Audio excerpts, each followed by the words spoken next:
I don't remember the last time I spoke. I don't remember what my voice sounded like before the screaming stopped working.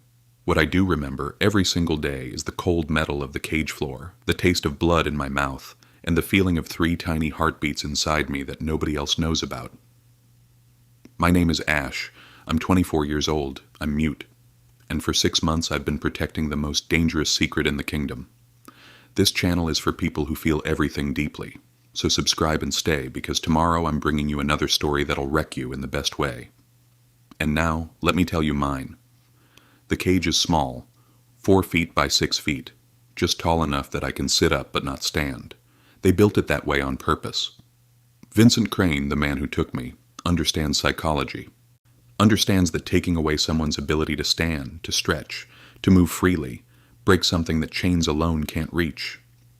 The bars are iron, old, rusted in places where my blood has dried and oxidized over months. I've memorized every inch of this cage, every weld mark, every imperfection. When you have nothing else to do, you learn the prison that holds you in ways most people never have to. They feed me once a day, sometimes. Gray slop that tastes like nothing and everything wrong. I eat it anyway. Not for me. For them. For the 3 tiny lives growing inside me that Vincent doesn't know about, that his guards don't know about, that I hide with every ounce of strength I have left. I'm 3 months along now, maybe closer to 4. Hard to track time when days blend together in darkness. My suppressants wore off 2 months into captivity. My heat came. I was already pregnant by then, but the heat made everything worse, made my scent spike, made the guards notice. One of them asked Vincent if they could. He said no. Not because he cared about me. Because I was leverage. Damaged leverage was worth less than pristine leverage, and Vincent Crane was nothing if not a businessman. I press my hand against my stomach now, still flat, still hidden, but I can feel them. Feel the bond that connects me to Darius, Theron, and Nox through the lives we created together, the lives they don't know exist, because I was taken before I could tell them. 6 months ago, I woke up in this cage with no memory of how I got here. Just pain and blood and the realization that I couldn't scream anymore. My voice was gone, or ripped away by something Vincent had done while I was unconscious. Some procedure, some violation I didn't witness but live with every day. He visits sometimes, not often, just enough to remind me why I'm here. "You're the Triplet King's mate," he said on day 3. Or was that day 4? The only Omega they've ever bonded with. The only weakness 3 of the most powerful alphas in this kingdom have ever shown. I stared at him, tried to speak. Nothing came out. He smiled. "That's the beauty of it, Ash. You can't call for them. Can't tell anyone where you are. Can't do anything but sit here and wait while I decide what you're worth. What I'm worth turned out to be leverage Vincent still hasn't used. He's waiting for something, some perfect moment, some opportunity to destroy the 3 alphas who apparently destroyed his brother years ago. I don't know the details. Don't care. All I know is that Darius, Theron, and Nox are looking for me. I know because I feel it through the bond, feel their desperation, their rage, their grief. They think I'm dead. I can feel that too. The way the bond has dimmed, not broken, never broken, but faded, like they're losing hope. I can't tell them I'm alive, can't send any signal through the bond strong enough to reach them, but I can protect what we made together, can keep this secret until they find me. If they find me. The guard's footsteps echo down the stone corridor. I recognize the pattern. Heavy boots, uneven gait. This is Marcus, Vincent's right hand, the one who enjoys his work too much. He stops in front of my cage, looks down at me with eyes that see me as a thing, not a person. "Feeding time," he says. Slides the bowl through the slot at the bottom of the cage. I reach for it slowly. Every movement is calculated. Every action designed to seem weaker than I am. Can't let them know I'm still fighting, still surviving, still protecting something precious. The food is cold, tasteless. I eat it anyway, slowly. Watching Marcus watch me. "You know," he says, leaning against the wall, "I don't understand why Vincent keeps you alive. You're not that valuable. The kings have probably moved on by now." My hand tightens on the bowl, but my face stays blank, empty. He wants a reaction. I won't give it. Marcus spits on the ground, walks away, The sound of his boots fades. I finish the food, set the bowl aside, press both hands against my stomach and close my eyes. Hold on, I think, sending the thought down the bond even though I know it won't reach them. Hold on a little longer. Your fathers are coming. They have to be coming. The bond pulses, faint, distant, but they're still alive, still searching, still mine. I just have to survive long enough for them to find me. Let me take you back. Let me show you how I got here. How 3 Alpha Kings fell in love with a common Omega. How we built something beautiful that Vincent Crane decided to destroy. I met them 2 years ago. I was working in a bookshop in the capital. Small place, quiet. The kind of job perfect for an Omega who liked being invisible. They came in looking for a specific book, some ancient text about pack bonds. Theron asked for help. I pointed them to the right section. Thought that would be the end of it. But Darius stayed. Started asking questions, not about books, about me. What I was reading, what I thought about the city, what I did when I wasn't working. I thought he was being polite. Didn't realize he was courting me. Knox figured it out faster than I did. Showed up the next day with coffee. Said Darius wouldn't shut up about the cute Omega at the bookshop. Asked if I'd like to have dinner with them. All 3 of you? I'd asked. If that's okay, Knox had said. We're a package deal. I said yes, because something in my Omega instincts recognized them. Recognized that these 3 alphas, despite being kings, despite their power and status, saw me as a person, not a thing to own, a person to know. Dinner became dinners, became walks through the city, became late nights at their estate talking about everything and nothing. The bond formed slowly, naturally, like it had been waiting for us to realize what we already knew. 3 months after we met, they asked me to be their mate. Officially. Permanently. Forever. I said yes without hesitation. The bonding ceremony was small, private, just us and a few witnesses. I bit each of their necks. They bit mine. The bond snapped into place so perfectly it felt like breathing. This is right, Theron had whispered against my skin. You're ours. We're yours. Forever. Forever lasted exactly 8 months. I was at the market, buying vegetables for dinner. Darius was supposed to meet me. He was running late. Royal business. Something urgent. I waited, watched people pass. Didn't notice the man approaching until he was too close. He grabbed me, but covered my mouth with a cloth that smelled sweet and wrong. The world tilted, went black. When I woke up, I was here. And my voice was gone. The first week was the worst. I screamed, or tried to. Nothing came out but air. Silent screams that hurt my throat and accomplished nothing. Vincent visited on day 7. Told me what he'd done. Some procedure that damaged my vocal cords irreparably. Magic and medicine combined to ensure I'd never speak again. Why? I'd mouthed at him. Because, he'd said, smiling. When your mates finally find you, I want them to see exactly what I took from you. Your voice, your dignity, your hope, and then I'll kill you in front of them and watch them break. But weeks passed, then months, and Vincent didn't follow through. Kept me alive, kept me caged, waiting for some perfect moment that hadn't come. And then I realized I was pregnant. It was subtle at first. Missed heat, fatigue, nausea I couldn't explain. Then the bond changed. Grew 3 new threads. Tiny, fragile, undeniably there. 3 babies, 1 from each of my mates. The impossible miracle of a bonded Omega carrying multiple alpha offspring. I cried when I realized. Silent tears. Because I was going to be a father. Because my mates didn't know. Because I might not survive long enough to tell them. But I made a decision that day. Whatever happened to me, I would protect these babies. Would survive long enough for them to be born. Would find a way to make sure they knew they were loved, even if I never got to hold them. That was 3 months ago. Now I'm further along. Hiding is getting harder.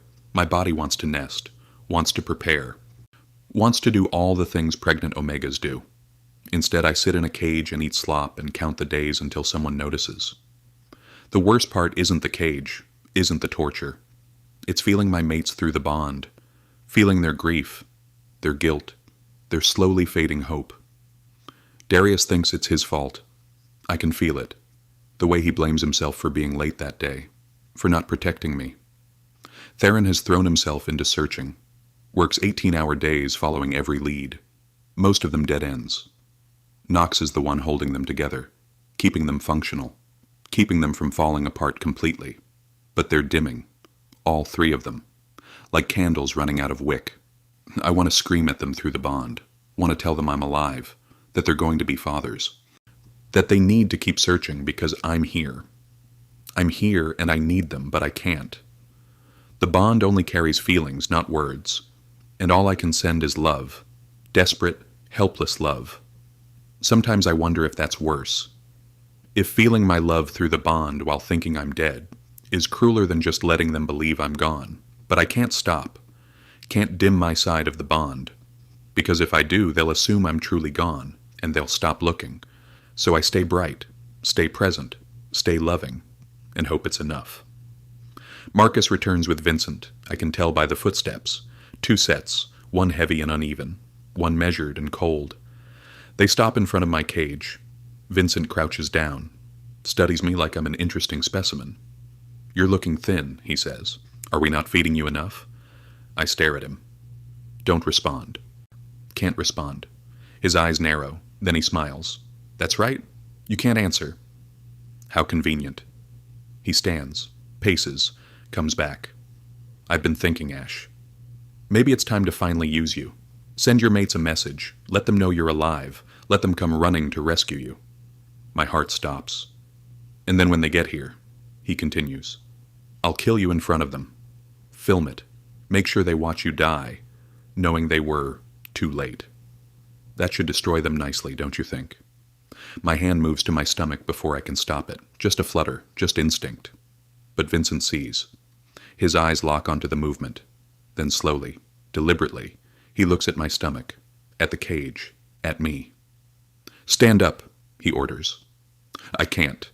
The cage is too small. He realizes this. Opens the cage door. "Grab him," he tells Marcus. Marcus hauls me out.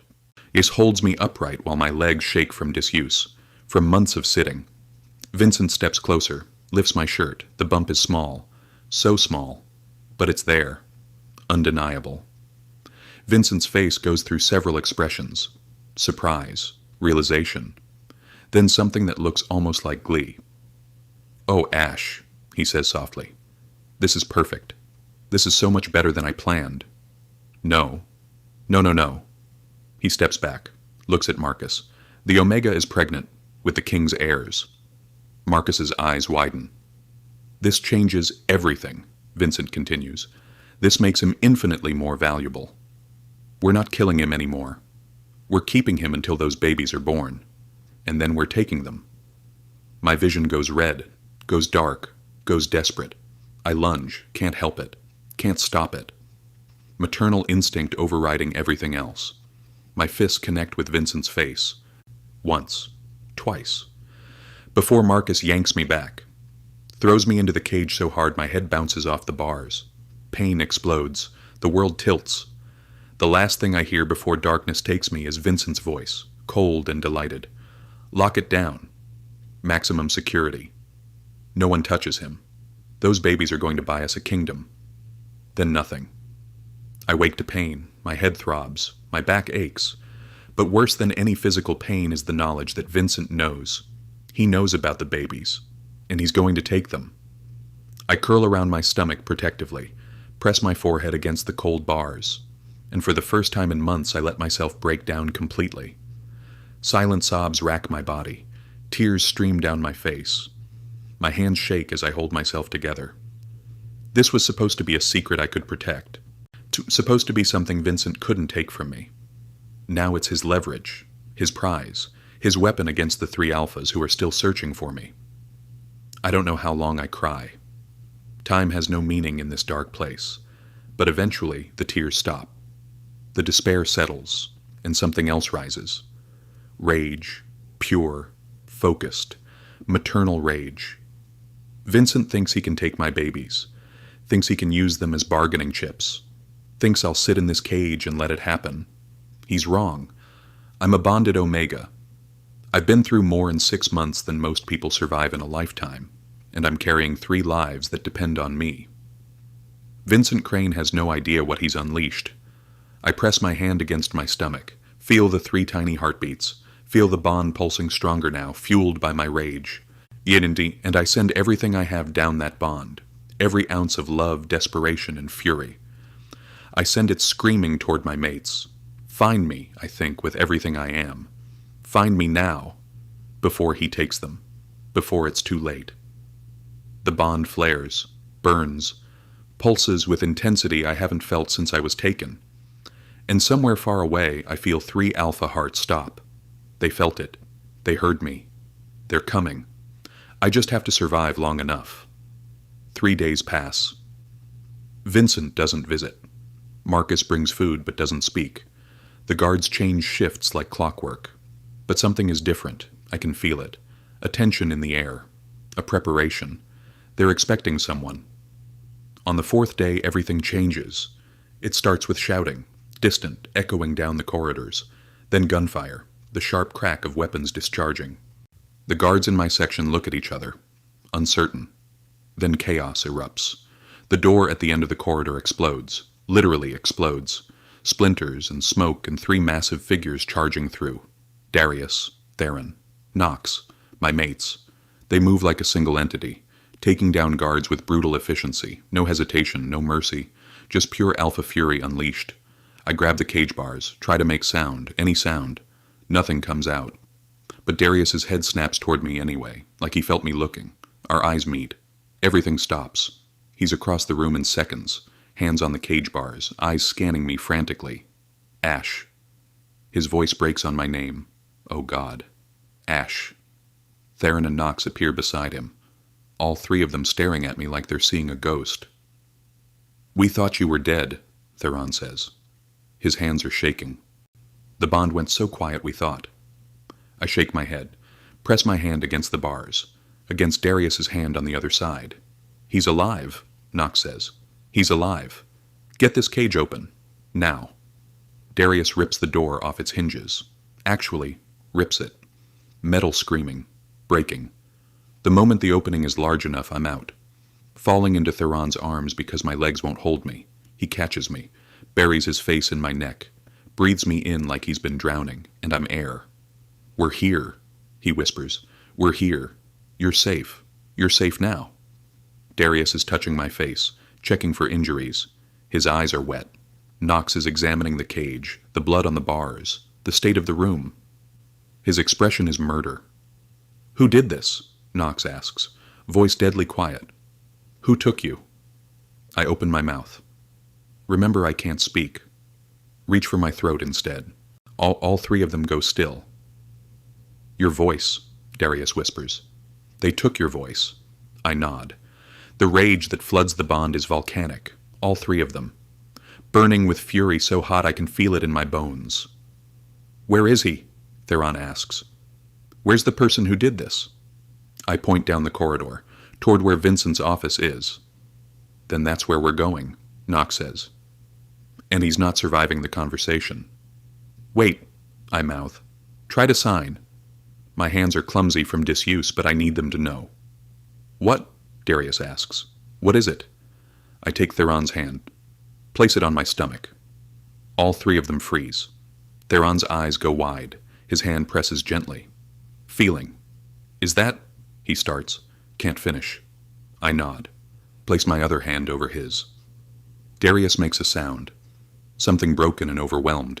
His hand joins Theron's on my stomach. You're pregnant. Knox whispers. You're carrying our babies. I nod again. Hold up 3 fingers, 3 babies. The bond explodes with emotion, joy, terror, love, protective fury. How far along? Darius asks. I hold up 3 fingers, then 4. Somewhere between. Vincent knows, Theron says, reading it in my expression. That's why you're still alive. I nod. The rage intensifies, but so does the love, the determination. We're getting you out of here, Knox says. Right now. Theron, carry him. Darius and I will clear the path. No, I mouth. Point toward Vincent's office again. You want us to go after him, Darius says. I nod. Point to my stomach, then to them. Then make a threatening gesture. Theron understands first. He hurt you. He knows about the babies. You want us to make sure he can never threaten them again. Yes, exactly. Then that's what we do, Knox says. But you're not coming with us. You're going somewhere safe. A woman appears from the smoke, dark hair, sharp eyes, clearly alpha. This is Kira, Darius says. She's with us. She's going to get you to the car. We'll handle Vincent. I want to argue, want to see Vincent face justice, but my babies come first. I nod. Let Kira help me toward the exit. But I look back at my three mates one more time. They're standing together, united, deadly. We love you, Darius says. We're ending this. For you. For them. Then they're gone. Moving down the corridor toward Vincent. Kira gets me outside, into a car, drives fast and efficient through streets I don't recognize. It's over, she says as we drive. By the time we get to the estate, Vincent Crane will be a memory. The Kings don't lose. I press my hand against my stomach. I feel 3 tiny heartbeats. And I believe her. The estate is massive, beautiful. Nothing like the cage. Kira helps me inside, to a room with soft carpets and clean sheets and windows that let in real light. A healer is waiting, an Omega woman with kind eyes. Let's check on those babies, she says gently. The examination is thorough but careful. She checks everything, measures, listens. Finally, she smiles. 3 healthy heartbeats, strong and steady. You've done an incredible job protecting them under impossible circumstances. I close my eyes, feel tears leak out. They're okay. Despite everything, they're okay. Darius, Theron, and Knox return 3 hours later. They're covered in blood that isn't theirs. Their eyes are hard. But when they see me lying in the clean bed with the healer's report beside me, everything softens. It's done, Darius says. Vincent Crane is dead. His operation is destroyed. No one will ever hurt you again. I reach for them, all 3 of them. They come without hesitation, surrounding the bed, touching me gently, like I'm precious, fragile. The babies are okay, Theron says, reading the report, all 3 of them. I nod. Knox sits on the edge of the bed, takes my hand. Your voice, he says quietly. Can it be fixed? I shrug. Don't know. We'll find a way, Darius promises. We'll find the best healers. Try everything. You'll speak again. You'll tell our children stories. You'll... He stops, overwhelmed. I squeeze his hand, shake my head. Mouth, it's okay. You're here. That's enough. It's not enough, Theron says. You deserve everything, and we're going to give it to you. Over the next weeks, I heal, slowly. My body remembers how to move without pain, how to eat real food, how to sleep without fear. The babies grow. My stomach swells. The healer confirms they're developing perfectly despite the trauma. My mates are different now, more protective, more present. Theron barely leaves my side. Darius handles all kingdom business from the estate. Knox has personally vetted every person who comes within a mile of me. They build me a nest. A perfect Omega nest with soft blankets and their shirts and everything that smells like safety. I spend hours there, feeling the babies move, feeling the bond pulse with love. One evening, 2 months after the rescue, something happens. I'm sitting in the nest. Darius is reading nearby. Theron is cooking. Knox is doing paperwork. I feel a flutter in my throat. Different from before, like something loosening. I open my mouth. Try. A sound comes out. Rough. Broken. But a sound. Darius drops his book. I try again. Push harder. The word comes out mangled, barely recognizable. But it's there. Darius. He's on his knees beside the nest instantly, eyes wide. Say it again, he whispers. I do.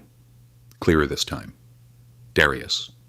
He makes a sound between a laugh and a sob, calls for his brothers. They come running. Find me in the nest with Darius holding my hands while I try word after word. Most don't work. Some do. My voice is back. Not fully. Maybe never fully. But enough. Enough to say I love you. Enough to say their names. Enough to tell our children about the mates who saved us. The babies are born on a cold winter morning. All three of them. One boy, two girls.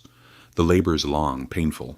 But my mates are there, holding my hands, and coaching me through, loving me through every contraction. When the first baby cries, Darius cries too. When the second baby is placed in Theron's arms, he looks at her like she's the entire world. When the third baby is cleaned and given to Knox, he whispers promises I can't hear but feel through the bond. Then they place all three babies on my chest. Tiny. Perfect. Alive. I look at them. At the three lives I protected through hell. At the three miracles I almost lost. My voice is still rough, still broken, but I use it. I love you, I tell them. Your fathers love you. We're safe now. We're home. Darius kisses my forehead. Theron touches each baby's cheek. Knox wraps his arms around all of us. And the bond that dimmed in that cage, that I kept alive through torture and fear and desperate hope, it burns brighter than ever. Thank you for staying until the end. If this story moved you, hit that subscribe button. Drop a comment about what part hit you hardest. Share this with someone who needs to remember that love survives even the darkest places, that hope matters even when it seems impossible. That family is worth fighting for, no matter the cost. Next time, I'm bringing you a story about an Omega who discovers his mate is the enemy Alpha. You won't want to miss it. Until then, remember. The strongest thing about any of us isn't the pain we survive. It's what we protect while surviving it. The love we keep alive when everything else is taken. The hope we hold on to when hope seems foolish. That's what makes us unbreakable. That's what makes us human. That's everything that matters. But let me back up. Let me tell you about the months between rescue and birth, because that's where the real healing happened, where we learned to be a family again after trauma tried to destroy us. The first week after rescue, I couldn't sleep unless all three of them were in the room. The healer said it was normal. Trauma response. My Omega instincts needed constant reassurance that my Alphas were real, present, safe. They took shifts, one always awake, one always watching, making sure nothing could hurt me again. Darius was the one who noticed my nightmares first. I'd wake silently because even in sleep I couldn't scream and he'd be there, hand on my shoulder, steady presence. You're safe, he'd whisper. You're home. We've got you. It took 3 weeks before I could sleep through the night. Theron handled the practical things. Made sure I ate properly, tracked my nutritional needs, consulted with healers about what a traumatized pregnant Omega needed to thrive. He'd bring me small meals throughout the day, never too much, never overwhelming, just consistent nourishment. You're eating for 4 now, he'd say gently. Let us take care of you. And I'd eat, not because I was hungry, because he asked, because taking care of myself meant taking care of the babies, and I'd do anything for them. Knox was different. He dealt with his trauma through action, through making sure what happened to me could never happen again. He restructured their entire security system, vetted every guard, every servant, every person who came near the estate, personally. I'm not losing you again, he said one night. Never again. I took his hand, placed it on my growing stomach, felt the babies move under his palm. You won't, I wrote in my notebook. We're here. We're staying. His eyes were wet, but he nodded, believed me. Month 4 of pregnancy brought changes. My body started showing obviously. The small bump became impossible to hide. The healers confirmed all 3 babies were developing well. One was slightly larger, probably Darius's. The alpha gene was strong in that one. Darius preened when he heard. Actually preened. Theron and Knox mocked him mercilessly. But I saw the pride in all their eyes. 3 babies, 3 miracles, 3 reasons to keep fighting. My voice improved slowly. Some days were better than others. I could manage short sentences, simple words, but long conversations left my throat raw and painful. The healers said it might always be like this. The damage Vincent did was permanent, but manageable. I'd never have my full voice back, but I'd have enough. Enough to tell my mates I loved them, enough to sing lullabies to my babies, enough to reclaim what Vincent tried to take. That was all I needed. Month 5 brought cravings. Intense, specific, sometimes absurd cravings that sent my mates scrambling. At 2 a.m. one night, I woke up desperately needing pickles and chocolate, together. Theron, bless him, didn't question it. Just went to the kitchen and brought back both. I ate them while Darius and Knox watched with matching expressions of horror and fascination. That's disgusting, Knox said. That's pregnancy, Theron corrected. And if Ash wants it, Ash gets it. I smiled around a mouthful of pickle and chocolate, wrote in my notebook, I love you all. Even when you're eating crimes against food, Darius said, just kissing my forehead. We love you too. The nightmares didn't stop, but they changed. Instead of reliving the cage, I started dreaming about the babies, about holding them, about losing them. I'd wake up crying silently, hands on my stomach, checking, making sure. And my mates would be there, always there, reassuring me, showing me through touch and presence that the babies were safe, that I was safe, that we were all going to be okay. Month 6 brought a new challenge. Visitors. News had spread that the Triplet King's mate had been found, that I was pregnant, that we were expecting 3 heirs. Suddenly, every noble family wanted to pay respects, offer congratulations, secure favor with the future generation. Darius handled most of it, turned away the ones who were clearly opportunistic, allowed only the genuine well-wishers. But even those visits exhausted me, made my anxiety spike, made me retreat to my nest for hours afterward. Too many people, I'd write. Too many strangers. I know, Theron would say. But they mean well, and it won't last forever. Doesn't matter, Knox would add. If it's too much, we stop. Your comfort comes first. I loved them for that, for always prioritizing me, for making me feel like my needs mattered. One visitor was different, though, an old healer named Magistra Elena. She'd been practicing for 50 years, specialized in trauma recovery. Darius invited her specifically. Thought she might help with my voice, with the nightmares, with everything Vincent had broken. She examined me thoroughly, not just physically, emotionally, psychologically. You've been through something no one should survive, she said when she was done. Oh, but you did survive. And more than that, you protected 3 lives while doing it. That's not weakness, Ash. That's strength most people will never understand. Can you help me? I wrote. I can try, she said. But healing isn't linear. It's messy. It's hard. Some days you'll feel better. Some days you'll feel worse. The key is not giving up. I won't give up, I wrote. I have too much to live for. She smiled. Then let's begin. The therapy sessions were brutal. Elena made me confront everything I'd buried. Every moment in that cage, every torture. Every time I thought I'd break. But she also made me see my strength. Made me recognize that surviving wasn't passive. It was active. It was a choice I made every day. You could have given up, she said during one session. Could have let Vincent win, but you didn't. You fought. Silently, invisibly, but you fought. And that matters. I cried during that session, the ugly kind of crying, the kind that comes from somewhere deep. But afterward, I felt lighter. Like acknowledging the pain made it smaller, more manageable. Month 7 brought preparation. The nursery needed to be ready. 3 cribs, 3 changing tables, 3 of everything. Theron designed it. Darius built most of it. Knox handled the details, making sure everything was safe, secure, perfect. I watched them work. 3 alphas building a nest for our babies, creating safety with their hands. It made my omega purr, made the bond pulse with contentment. This is real, I wrote one afternoon. This is actually happening. Darius looked up from assembling a crib. You thought it wasn't? I shrugged. Sometimes it feels like a dream. Like I'll wake up back in the cage. He crossed the room, took my hands, looked at me with such intensity I couldn't look away. This is real, he said. You're here. We're here. These babies are coming.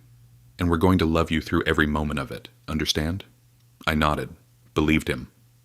Month 8 brought fear. Real fear. Because birth was approaching, and despite all the healer's reassurances, I was terrified. Terrified something would go wrong. Terrified I'd lose them after protecting them so long. Terrified I'd fail as a father. Theron found me crying in the nursery one night. Silent tears. The worst kind. Talk to me, he said softly. I wrote, What if I'm not good enough? What if I can't do this? He read it, then pulled me into his arms. Ash, you survived 6 months in a cage while pregnant. You protected 3 lives through torture and starvation. You kept them alive when everything was trying to kill them. If you can do that, you can do anything. But what if? No, Theron interrupted gently. No what ifs. You're going to be an incredible father. We're going to be incredible parents. Together, all 4 of us. I pressed my face into his shoulder, breathed him in. Let his certainty become mine. Okay, I whispered. Okay. The contractions started at 3 a.m. on a Tuesday. Sharp, undeniable, terrifying. I woke Knox first. He was closest, touched his arm. He woke instantly, looked at me, saw my expression. It's time, he said.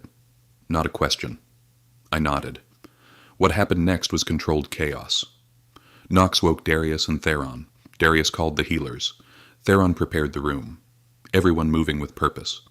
And I sat in the middle of it all, breathing through contractions, feeling 3 tiny lives preparing to enter the world.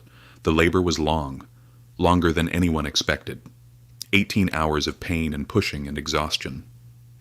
But my mates never left, never faltered, held my hands, coached my breathing, told me I was strong, that I could do this. When the first baby finally crowned, I thought I might die. The pain was immense, all-consuming. But then I heard the cry, high and perfect, and the healer was placing a tiny infant on my chest. A boy, she said. Healthy. Perfect. I looked down at him, at the tiny face, the tiny hands, the proof that everything I'd endured was worth it. Darius was crying openly, touching the baby's head with shaking hands. He's beautiful, Darius whispered. He's perfect. The second baby came easier. 20 minutes later, another cry, another perfect face. A girl, the healer announced. Theron took her, held her like she was made of glass, looked at her with such love it hurt to witness. Hello, little one, he said softly. We've been waiting for you. The third baby took longest, another hour of pushing, of exhaustion, of wondering if I had anything left. But then, another cry, another life. Another girl, the healer said, smiling.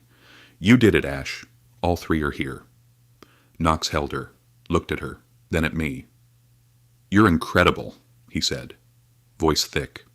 Absolutely incredible. They placed all 3 babies on me. Tiny bodies, tiny heartbeats, all perfect, all safe.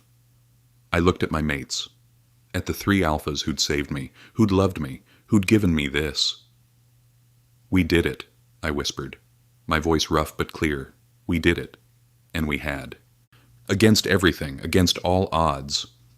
We'd created this perfect, beautiful, impossible family. The first weeks with 3 newborns were chaos. Beautiful, exhausting chaos. They cried, all 3 of them. Sometimes in harmony, sometimes taking turns, always demanding. But we figured it out. Darius handled nighttime feedings. Theron managed schedules. Knox dealt with the constant laundry. And I held them, fed them, loved them with every piece of my healing heart. My voice continued improving, not quickly, but steadily. I could sing to them now. Lullabies I remembered from my own childhood. Songs my mates taught me, the babies responded. Would quiet when they heard my voice. Would turn toward it. Would know I was their father. That mattered more than anything. One evening, 3 months after birth, I was feeding our son while the girls slept. Darius was beside me, just sitting, just being present. What are you thinking about? He asked. I looked at him, at this alpha who'd torn through an army to save me, who'd built cribs with his bare hands, who held his son like he was precious. I'm thinking, I said slowly, that Vincent tried to break me, tried to take everything, but he failed. Darius smiled. Yeah, he did. Because I had you, I continued. Had this, had hope. I squeezed his hand. And because 3 tiny lives needed me to survive, needed me to be strong. You are strong, Darius said. Strongest person I know. I looked at our son, at his tiny, sleeping face. No, I said. We're strong. Together. That's what matters. And it was. Together we were unbreakable. Together we could face anything. Together we were home. The babies grew. Started smiling, started laughing, started recognizing their fathers. Our son had Darius's eyes, serious, focused, even as an infant. Our older daughter had Theron's temperament, easygoing, happy, content. Our younger daughter had Knox's intensity, wanted what she wanted when she wanted it. They were perfect, all of them. 1 year after the rescue, we held a ceremony. Not a celebration, a remembrance. We planted 3 trees in the garden, one for each baby, to mark what we'd survived, what we'd overcome. Elena came, Kira came, the healers who'd helped me came, everyone who'd been part of our journey. And I spoke, my voice still rough, still damaged, but mine. A year ago, I said, I didn't know if I'd survive, didn't know if my babies would survive, didn't know if I'd ever see my mates again. I looked at Darius, Theron and Knox. They were holding our children, our perfect, healthy, thriving children.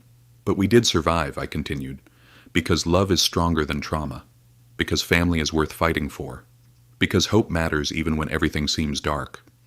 I touched the trees. 1, 2, 3. These trees will grow, I said. Will become strong. Will provide shade and shelter. Just like we provide for our children. Just like we'll provide for each other. Always. The small crowd was silent. Some crying, some smiling, all understanding. That night, after everyone left, after the babies were asleep, I sat with my mates in our room. Thank you, I said, for finding me, for never giving up, for loving me. Through everything, Darius pulled me close. We'll always find you, always love you, always. Theron kissed my temple. You're our mate, our omega, our family. Nothing changes that. Knox took my hand, placed it over his heart. Feel that? That beats for you, for them, for us, always. And I felt it, through the bond, through touch, through the love that had survived a cage and torture and 6 months of hell. We were unbreakable, and we always would be. 5 years later, I watch our children play in the garden. The trees have grown. So have they. Running, laughing, living the life I fought so hard to give them. My voice is better now. Not perfect, never perfect, but good enough. The nightmares still come sometimes, but they're fewer, manageable. My mates are always there when I wake. The scars remain. Physical and emotional, reminders of what I survived. But so does the love, the joy, the family we built from ashes. Vincent Crane tried to destroy us. Tried to break something beautiful. He failed. Because love is always stronger than hate. Hope is always stronger than despair. And family, real family, is unbreakable. I call the children for dinner. They run toward me, toward home, toward safety. And I smile, because this was worth everything. Thank you for being part of this journey, for witnessing survival and love and hope. If this story moved you, you know what to do. Subscribe, share, comment about the moment that hit you hardest. Next time I'm bringing you a story that'll wreck you just as beautifully. Until then, remember, you're stronger than what tried to break you. You're more than your trauma. You're worthy of love, safety, and happiness. Be brave, be hopeful, be loved. But let me tell you about the parts I skipped. The parts that mattered just as much as the rescue. The quiet moments that rebuilt what trauma shattered. Month 4 of my recovery, Darius started a ritual. Every morning before the others woke, he'd bring me tea. Sit beside my nest. Just exist in the quiet. At first I didn't understand. Thought he was checking on me, making sure I was okay. But then one morning he spoke. I failed you, he said. The day you were taken. I was late. If I'd been on time, if I'd been there. I put my hand over his mouth, shook my head. He pulled my hand away gently. Let me say this. Please. I nodded. I've been an alpha my whole life, he continued. Been trained to protect, to lead, to be strong. And when it mattered most, I wasn't there. My mate needed me, and I failed. His voice cracked. Every night for 6 months I dreamed about that market. About getting there just in time. About stopping them. About keeping you safe. And every morning I'd wake up and remember I didn't. That you were gone because I was late. Darius, I tried to say. My voice was still rough but getting better. He kept going. When we found you in that cage, when I saw what they'd done to you, what they'd taken from you, I wanted to die, wanted to trade places, wanted. I pulled him into my arms, let him break against me the way I'd broken against him so many times. Not your fault, I whispered. Never your fault. But, no, I said firmer. Vincent took me. Vincent hurt me. You saved me. That's what matters. He pulled back, looked at me with wet eyes. I'm going to spend the rest of my life making sure you never feel unsafe again, he said. That's my promise. I know, I said. I already know. And I did. Could feel it through the bond, the way he'd woven his entire existence around keeping me protected. But I need you to forgive yourself, I added. For my sake, for the baby's sake. We need you whole, not guilty. He nodded slowly, trying to believe it. Every morning after that, he brought me tea, and every morning I watched him choose to forgive himself, little by little. That was healing too. Theron's moment came differently. Month 5. I woke up at 2 a.m. craving oranges specifically. I padded to the kitchen. Found Theron already there. He wasn't cooking, just sitting in the dark, staring at nothing. Can't sleep? I signed. My voice wasn't good in the middle of the night yet. He looked at me, shook his head. I sat beside him, waited. After a long moment he spoke. I keep thinking about how hungry you must have been. In that cage. Vincent barely fed you, and you were pregnant, growing 3 babies on nothing. His hands were shaking. The thought of you starving, of our children not getting what they needed, of... He couldn't finish. I took his hands, steadied them. But we survived, I said. All 4 of us. We're here. We're healthy. Because you're strong, he said. Because you protected them. But you shouldn't have had to. You shouldn't have been in that position. I cupped his face, made him look at me. Theron, I'm okay. The babies are okay. We're here. With you. That's what matters. He pulled me close, buried his face in my neck. I'm going to feed you so well, he whispered. Going to make sure you never go hungry again. Never want for anything. And he did. Every meal was carefully planned, nutritious, abundant, made with love. That was his way of healing, of taking back control, of showing love through action. I let him. Because we all needed different paths to recovery. Knox's breaking point came during a security meeting. Month 6. I was sitting in on it, learning about the systems he'd put in place. Someone suggested a new protocol, something about monitoring all visitors. Knox went still, too still. Then he stood up, excused himself, left the room. I found him on the terrace, gripping the railing so hard his knuckles were white. Knox, I said softly. He didn't turn, just spoke to the night. I can't do it, he said. Can't guarantee I'll keep you safe. There are too many variables, too many ways someone could get through. You've created the best security in the kingdom, I said. No one's getting through. Vincent got through, he said harshly. Got to you while we were supposed to be protecting you, while I was supposed to be protecting you. Oh. I'm the tactician, he continued, the strategist. My job is to see threats before they happen. And I missed it.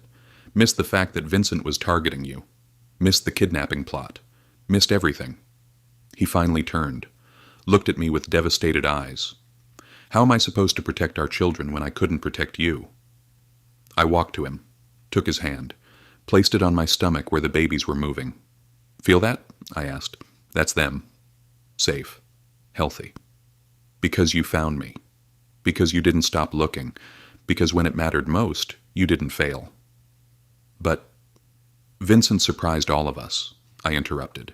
He had help, had people we trusted, had advantages we didn't know about. You couldn't have prevented it. I should have. Maybe, I said. Or maybe some things are just beyond our control. Maybe the only thing we can do is our best. And your best saved me. Saved them. Knox looked at my stomach, at his hand feeling our babies move. I won't let anything happen to them, he said. Won't let anything happen to you. Ever again. I know, I said. But you also can't live in fear. Can't spend every moment waiting for disaster. We survived, Knox. Let that be enough. He pulled me close, held me, while the babies kicked between us. "I'm trying," he whispered. "I'm trying." That was enough. Trying was healing. The therapy with Elena wasn't just for me. She insisted on sessions with all four of us. Together. "You're a pack," she said. "You heal as a pack." The first session was awkward. None of us knew how to be vulnerable together. We'd been strong for each other for so long that admitting pain felt like weakness. But Elena pushed. Made us talk about the 6 months apart. About what we each felt. Feared. Survived. Darius admitted he'd stopped eating properly. Too focused on searching to take care of himself. Theron confessed he'd worked himself into exhaustion. 18-hour days trying to find any lead. Knox revealed he'd almost challenged Vincent to single combat. Would have died trying if his brothers hadn't stopped him. And I told them about the cage, about the pain, about the moments I wanted to give up but couldn't because of the babies. We cried together, all four of us, letting out 6 months of suppressed trauma. And when we were done, Elena smiled. "That's healing," she said. "That's how you start to rebuild." She was right. After that session, talking became easier. Being honest became possible. We learned to say when we were struggling, to ask for help, to lean on each other. That's what made us stronger. Month 7 brought complications, minor ones, but terrifying nonetheless. I started having Braxton Hicks contractions, false labor. The healer said it was normal with multiples, but I didn't care about normal. I cared that my body was practicing to expel the babies I'd fought so hard to keep. The anxiety spiraled. What if the contractions triggered real labor? What if the babies came too early? What if? Darius found me having a panic attack in the nursery. Couldn't breathe. Couldn't think. Just spiraling. He didn't tell me to calm down. Didn't say it would be okay. Just sat on the floor with me. Breathed slowly. Deliberately. "Match my breathing," he said. "In. Out. In. Out." I tried. Failed. Tried again. Slowly my breathing synced with his. The panic eased. The room came back into focus. "Better?" he asked. I nodded. "The contractions are normal," he said. The healer confirmed it. "The babies aren't coming yet. They're safe." "How do you know?" I whispered. "Because your body knows," he said. "It protected them through 6 months of hell. It knows when they're ready. Trust it." I wanted to. Desperately wanted to. "Trust me then," he said. "Trust that I'm telling you the truth. That we're monitoring everything. That at the first sign of real labor, we'll have the best healers here. That we're ready." I looked at him. At this alpha who'd torn down walls to save me. Who checked on me every morning. Who loved me through every breakdown. "Okay," I said. "I trust you." And I did. Had to. Because the alternative was living in constant fear. The babies kicked then. All 3 of them. Like they were agreeing. Darius laughed. Put his hand on my stomach. "See? They trust me too." Month 8 brought nesting instincts. Powerful, overwhelming nesting instincts. I rearranged the nursery 4 times in 1 week. Washed and rewashed all the baby clothes. Sorted them by size, by color, by which baby they'd go to. My mates watched with a mix of amusement and concern. "Is this normal?" Knox asked the healer. "Completely," she said. "Omega nesting instincts intensify with multiples. Let him do it. It's how he's preparing." So they let me. Let me organize and clean and perfect. Never complained when I woke them at 3 a.m. because the blankets weren't arranged correctly. Theron even helped. Held things while I decided where they should go. Moved furniture when I changed my mind for the 5th time. "Whatever you need," he'd say. "We'll make it perfect." And it helped. Gave me control over something. Let me create the safe space our babies would need. One afternoon, I was folding tiny onesies when I started crying. Not sad tears, happy tears. Darius found me like that. Sitting in a pile of baby clothes, crying and smiling. "What's wrong?" he asked, concerned. "Nothing," I said. "Everything's right. That's why I'm crying." He sat beside me, picked up a tiny shirt. "They're going to be so small," he said wonderingly. "And perfect," I added. "And ours." "Ours," he agreed. "Always ours." The final month was the hardest. Every day felt like forever. Every movement the babies made felt like labor starting. I was huge, uncomfortable. Just couldn't sleep properly. because no position worked anymore. My mates took turns sleeping with me. One would be behind me, supporting my back. One would be in front, letting me use their arm as a pillow. One would sit nearby, ready to help if I needed anything. It was ridiculous, impractical, perfect. "I love you," I'd whisper to whichever one was awake. "We love you too," they'd whisper back. So much. The bond pulsed constantly, stronger than ever. 4 hearts about to become 7. 1 week before the birth, I had a moment of clarity, a moment of peace. I was sitting in the garden, sun warm on my face, babies moving inside me, mates nearby but giving me space. And I realized I was happy, genuinely, completely happy. Vincent had tried to take everything, tried to break me, tried to destroy the beautiful thing we'd built. But here I was, alive, loved, about to become a father. He'd failed, utterly and completely. That realization was its own kind of healing. The birth was harder than I described before. Let me be honest about that. 18 hours of labor, most of it manageable, some of it excruciating. There was a moment, around hour 15, when I thought I couldn't do it, couldn't keep going. The pain was too much, the exhaustion too deep. "I can't," I gasped. "Can't do this anymore." Darius was beside me instantly. "Yes, you can. You're the strongest person I know. You can do this." I shook my head. "Too much. It's too much." Theron took my other hand. "Look at me, Ash. Look at me." I did. "You survived a cage," he said. "You survived torture. You survived 6 months of hell. You can survive this. Because at the end is everything you fought for.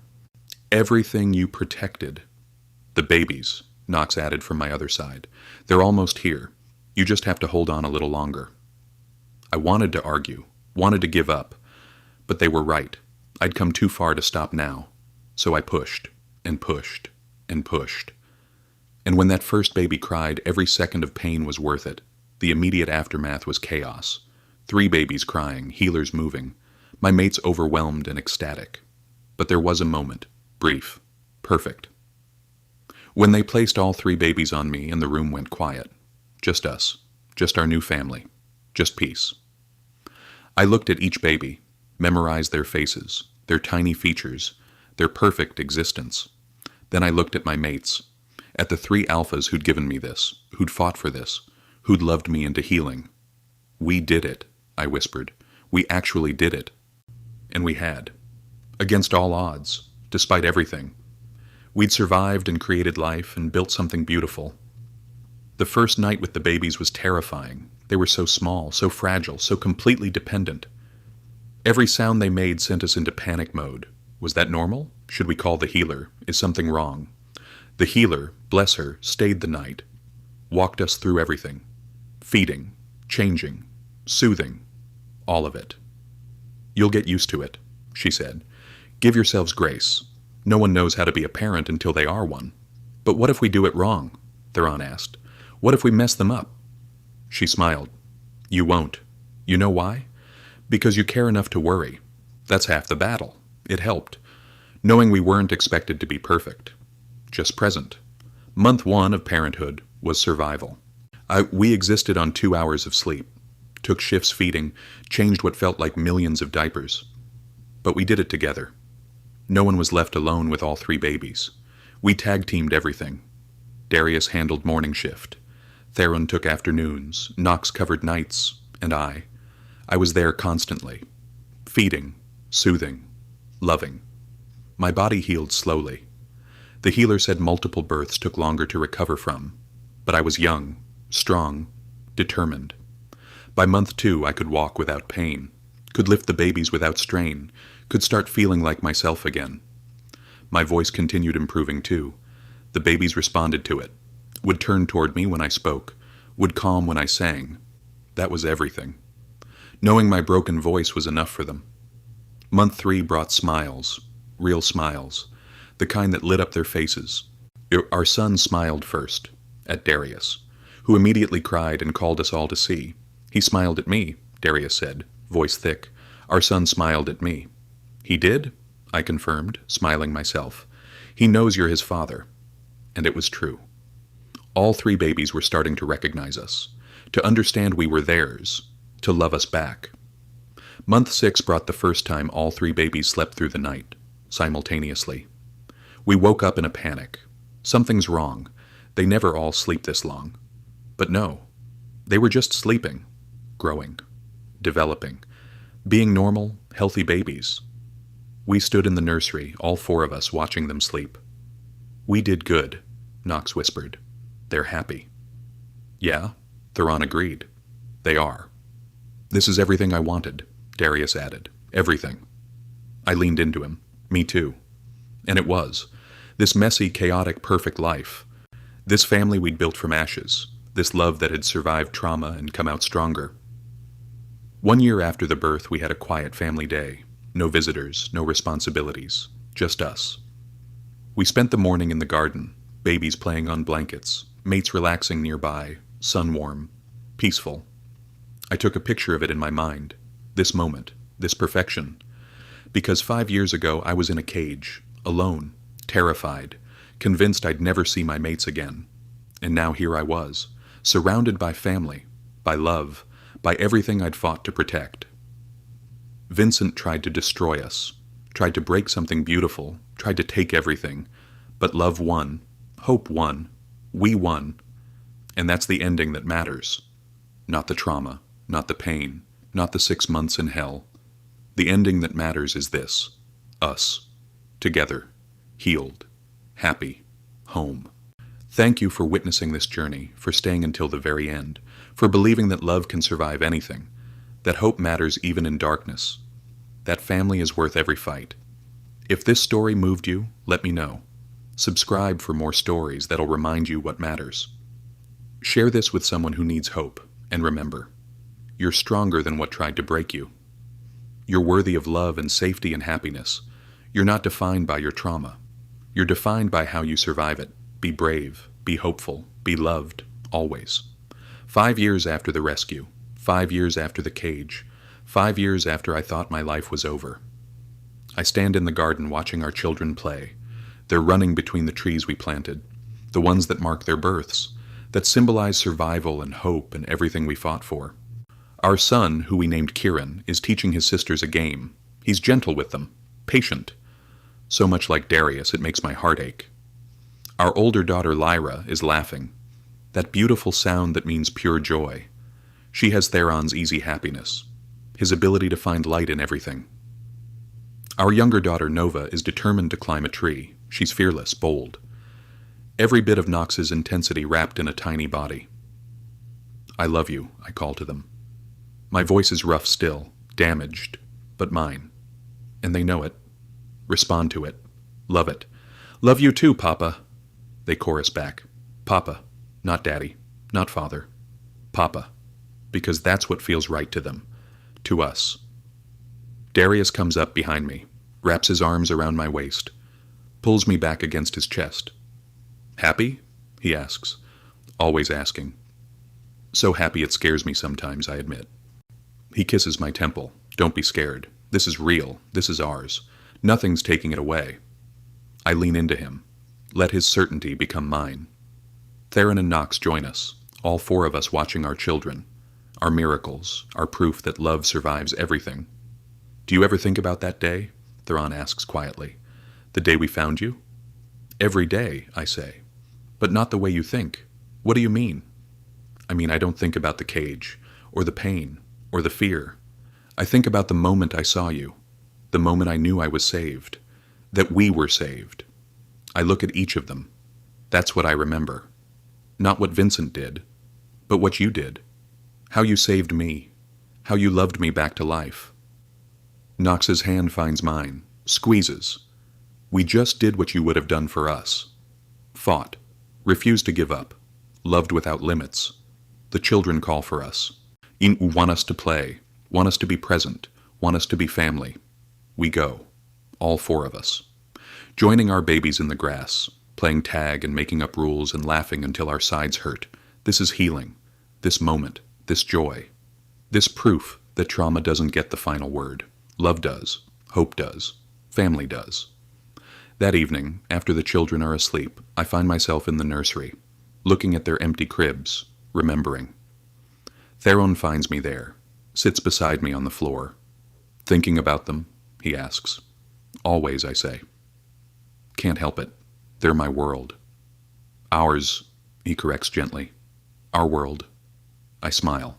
Ours. We sit in comfortable silence. Then I speak. I want to tell you something. Something I've never said out loud. Theron waits. Patient. Present.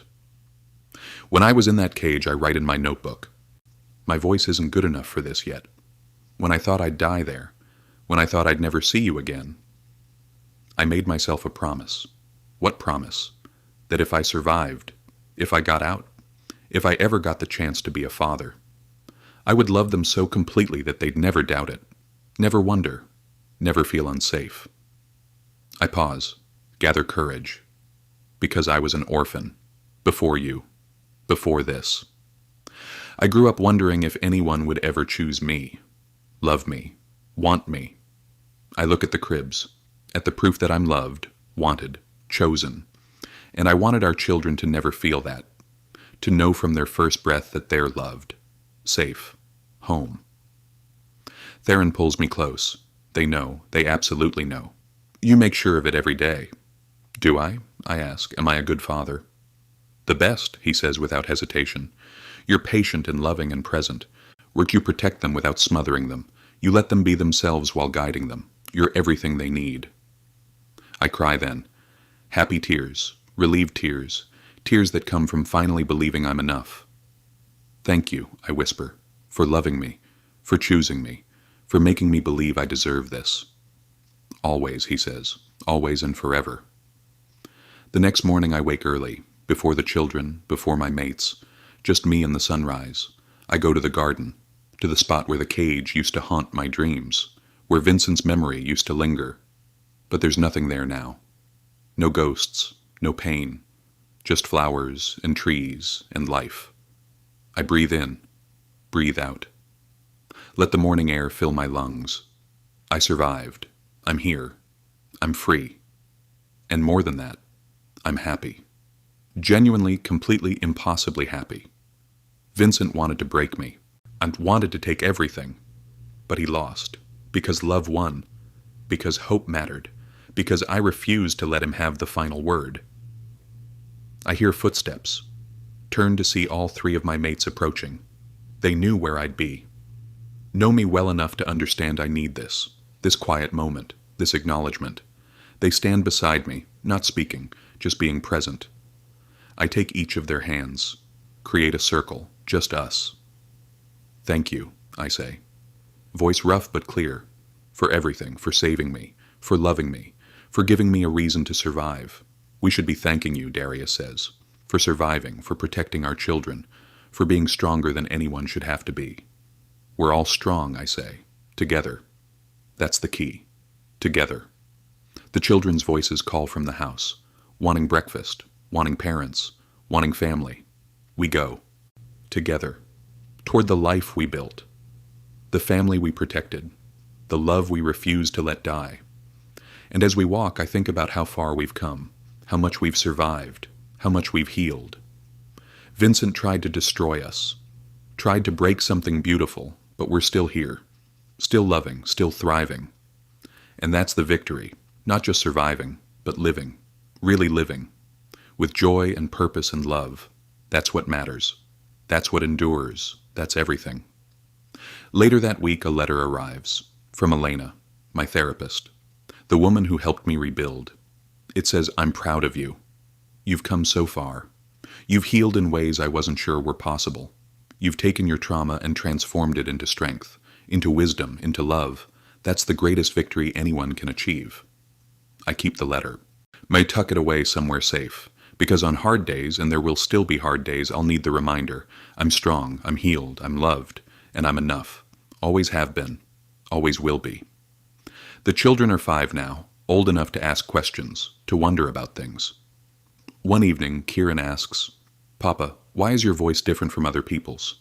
I look at him, at his innocent face, his genuine curiosity.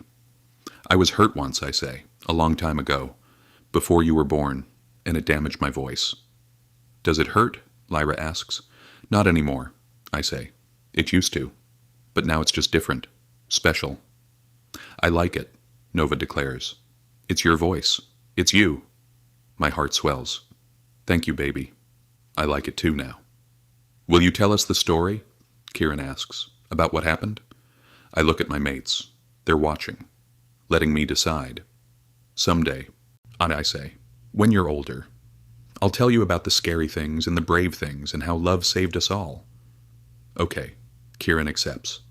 But Papa, I'm glad you survived. I'm glad you're here. Me too, Lyra agrees. Me three, Nova adds. I pull all three of them close, hold them tight, breathe in their scent, their innocence, their love. I'm glad too, I whisper. So glad. That night Knox finds me on the terrace, looking at stars. Thinking about them? He asks. Always, I say. Can't stop. They're my entire world. He joins me, looks up at the same stars. Do you have regrets? He asks. About how it happened? About the trauma? I think about it. Really think. No, I say finally. I wish it hadn't happened. Wish I hadn't suffered. But I don't regret it. Why not? Because it gave me perspective, made me appreciate this, made me strong enough to be the father they need, made me the person I am now. I look at him, at this alpha who rebuilt his entire security system to keep me safe, who carries guilt he shouldn't carry. I'm not glad it happened, I clarify. But I'm grateful for who it made me, for what it taught me about strength and survival and love. That's profound, Knox says. That's therapy, I joke. 5 years of therapy. He laughs. Worth every session. Absolutely. We stand there, looking at stars, existing in peace, living in the aftermath of trauma that we've transformed into wisdom. This is healing, not forgetting, not pretending it didn't happen, but choosing to let love be louder than pain, choosing to let hope be stronger than fear, choosing to live, really live, with joy and purpose and gratitude. That's the victory. That's what matters. That's everything. As I write this final entry, 5 years after rescue, I want you to know something. If you're reading this and you've survived trauma, if you're living with pain that won't quite heal, if you're wondering if it gets better, it does. Not in the way you expect, not perfectly, not without hard days, but it gets better. You get stronger. You learn to carry it differently. You transform it into something that doesn't control you anymore. You survive. And then you thrive, and then you realize that the person who tried to break you failed, because you're still here, still loving, still living. And that's the greatest revenge. Not violence, not hatred, but living well, loving fully, refusing to let trauma have the final word. Vincent Crane tried to break me, tried to destroy everything beautiful, but I'm still here. My mates are still here. Our children are here. Our love is here. We won. Completely and absolutely. And if you're fighting your own battle right now, know this. You can win too. You're stronger than you think, braver than you know, more worthy of love than you believe. Keep fighting. Keep loving. Keep surviving. Because on the other side of trauma is life, real life, beautiful life, and you deserve that, all of it. Thank you for being part of this journey, for witnessing survival and transformation and love, for staying until the very end, for believing that happy endings are possible even after the darkest beginnings. Subscribe for more stories that'll remind you of your strength. Share this with someone who needs hope. Comment about your own survival story. And most importantly, be kind to yourself. Quote, you're doing better than you think. You're healing even when it doesn't feel like it. You're worthy of every good thing that comes your way. Be brave. Be hopeful. Be loved. Always and forever.